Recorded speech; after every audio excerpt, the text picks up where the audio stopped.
ডিসেম্বরের শেষ ভাগ, মিজোরামের আকাশে এক অদ্ভুত আলোকরেখা। স্থানীয় গ্রামবাসীরা ভয়ে জানালা খুলে তাকায়। দূরে পাহাড়ের ঢালে আলো জ্বলছে, যেন কোনো অচেনা ঘাঁটির জন্ম হচ্ছে নিঃশব্দে। সেই আলো কখনো লাল, কখনো সাদা, আবার কখনো ম্লান হয়ে অদৃশ্য। কেউ বলে সেনারা এসেছে, কেউ বলে যুদ্ধের প্রস্তুতি। আর ওই সময়ই বাংলাদেশের ভেতরে ঢেউ তুলছে অন্য এক আলো, রাগ, শোক আর প্রতিশোধের আলো। ওসমান হাদির রক্ত এখন শুধু এক শহীদের রক্ত নয়, এটি এক জাতির আত্মসম্মানের প্রতীক। যে কিলাররা ভারতের মাটিতে আশ্রয় নিয়েছে, তাদের প্রতি ঘৃণায় ফুঁসছে বাংলাদেশ। রাজধানী থেকে সীমান্ত পর্যন্ত বাতাসে ছড়িয়ে পড়েছে একই প্রশ্ন, আমাদের শহীদের হত্যাকারীদের ঢেকে রাখছে যে দেশ, তার সঙ্গে বন্ধুত্ব কেমন? দিল্লির ঘুম উড়ে গেছে। মোদী সরকার বুঝে গেছে এই গণজোয়ার শুধু ক্ষণিকের নয়। যে বাংলাদেশকে এতদিন কূটনৈতিকভাবে চুপ করিয়ে রাখা যেত, সে এখন আর চুপ নেই।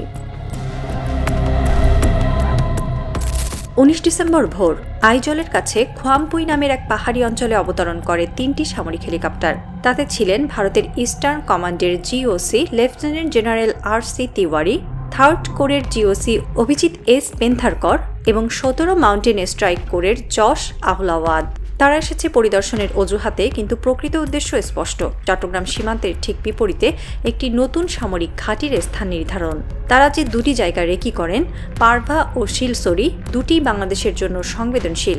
চট্টগ্রাম থেকে দূরত্ব যথাক্রমে 50 ও 60 কিলোমিটার। এই অবস্থান থেকে সহজেই বাংলাদেশের দক্ষিণ পূর্বাঞ্চলকে নজরদারিতে রাখা যায়, এমনকি প্রয়োজনে আকাশপথে হামলার পথও খোলা। ভারতের প্রতিরক্ষা মন্ত্রণালয় এখানেই একটি পূর্ণাঙ্গ ব্যাটালিয়ন হেডকোয়ার্টার স্থাপন করছে। এতদিন এখানে কেবল বিএসএফের টহল ছিল, এখন সেনা মোতায়েন হচ্ছে ভারী অস্ত্রসহ। অর্থাৎ মোদী সরকার চিকেন নেক সুরক্ষার অজুহাতে বাংলাদেশের ওপর আক্রমণাত্মক নজরদারি স্থাপন করছে। ওসমান হাদির হত্যার পর বাংলাদেশের মানুষের রাগ ছিল আগুনের মতো, কিন্তু যখন প্রকাশ পেল হত্যাকারীরা ভারতের ভেতরে আশ্রয় পেয়েছে, তখন সেই আগুন রাজনৈতিক বিস্ফোরণে পরিণত হলো। ঢাকার কূটনৈতিক মহলে একটাই আলোচনা, দিল্লি কেন নীরব? মোদী সরকারের নীরবতা ছিল আসলে ভয়, কারণ তারা জানে এই মুহূর্তে বাংলাদেশের জনমত এক পেশে।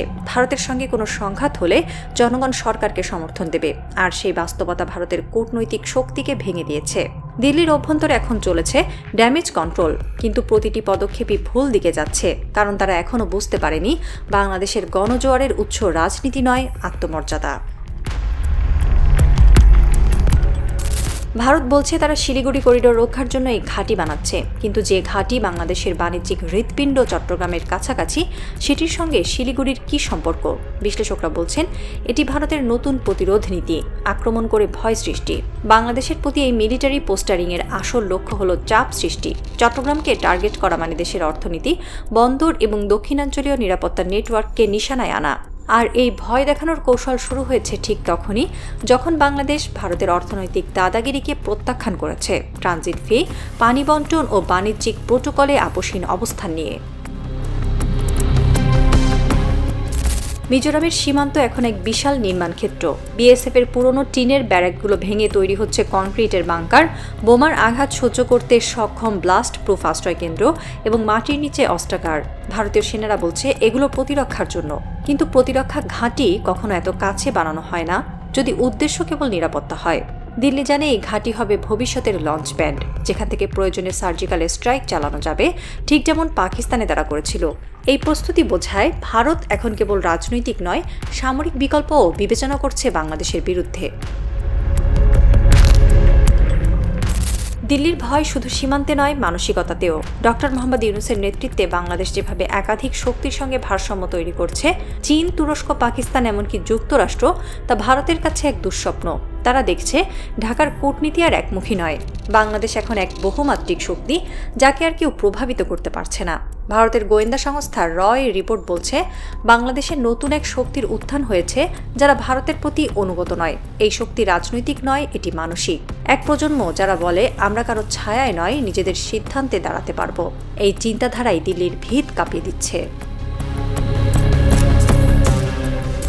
পার্বত্য চট্টগ্রামের গা ঘেঁষে হঠাৎ অদ্ভুত সব ঘটনা ঘটছে। কোনো এক রাতের অন্ধকারে পাহাড়ি গ্রামের পাশে অচেনা লোকজন দেখা যায়, আবার ভোরের আলো ফুটতেই তারা উধাও হয়ে যায়।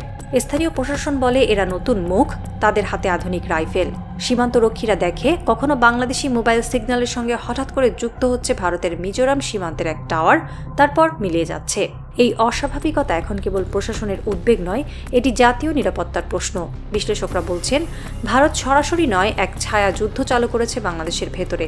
লক্ষ্য একটাই, দেশের ভেতর অস্থিরতা সৃষ্টি করে বৈদেশিক নীতি দুর্বল করা।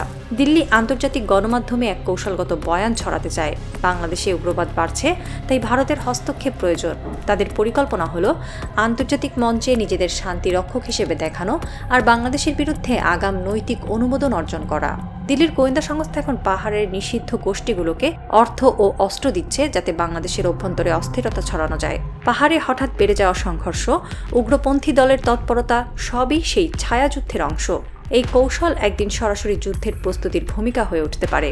যেমন রাশিয়া ইউক্রেন আক্রমণের আগে বারবার বলেছিল আমরা শান্তি রক্ষায় যাচ্ছি, তেমনি দিল্লি এখন প্রতিরক্ষার অজুহাতে আক্রমণাত্মক ঘাঁটি তৈরি করছে।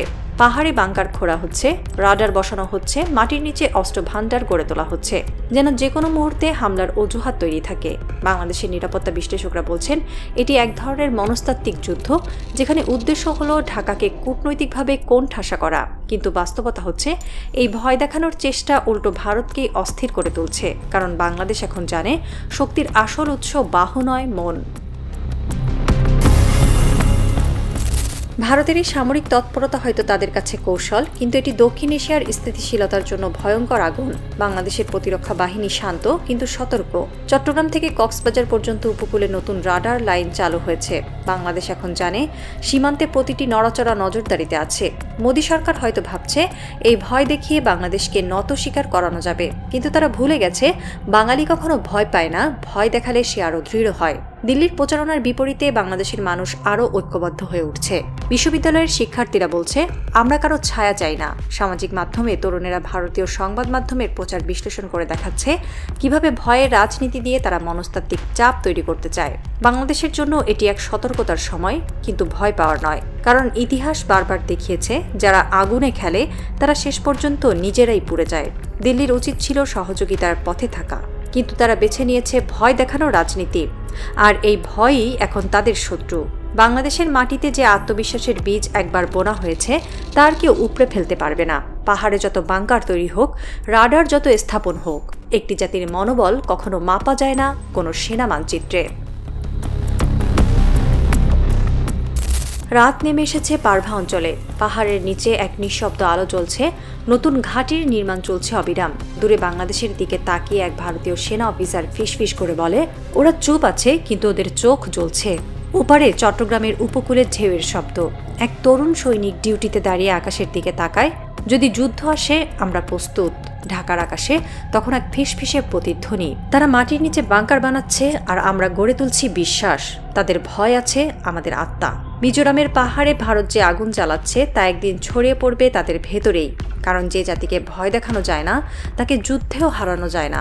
আর বাংলাদেশ সেই জাতি।